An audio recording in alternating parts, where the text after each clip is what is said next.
হ যা যা মামু যা। আমি তুই রিক্সা চালাবো, তুই রিক্সা উঠ, তুই রিক্সা উঠ। উঠতেছে খারাপ, ব্যাগগুলো লইলি, ব্যাগগুলো না লইলি কি হয়, ব্যাগগুলো গুছাই লইলি। ভালো মতো লো, ভালো মতো লো, যেন পড়ে না যায়, পড়ে না যায়। আরে পড়বো মানে এত কষ্টের জিনিস পড়ে গেলে লইবো। এলো এটা লো, ভালো মতো লো। মামা আমার ব্যাগে কিন্তু হাত দিবি না, ওই ব্যাগে কিন্তু একটা ভালো দামি জিনিস আছে, আমি মাইরা দিছি খাবার।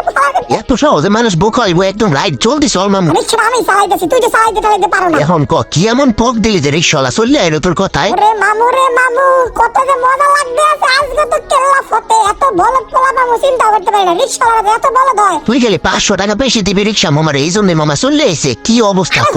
এত বলদ হয়, আমি তো জানতামই না রিক্সাওয়ালা এত বলদ হয়। এই ভিডিওটা সম্পূর্ণ রিক্সা ভাইদের জন্য, যারা রিক্সা চালান, অনেক রাতে অনেক জায়গায় ভাড়া বেশির জন্য যান, তারা রিকোয়েস্ট রইলো দূরে কোথাও যাবেন না। অহরহ এইসব ঘটনা ঘটতেছে, লোভের কারণে আপনারা আপনাদের রিক্সা হারাইতে পারেন, এমনকি আপনার জীবনটাও শেষ হয়ে যেতে পারে। একটু বেশি টাকার জন্য আপনারা দূরে কোথাও যাবেন না, লোভ করবেন না এবং নিজেকে রিক্সাটাও আর হারাতে হবে না।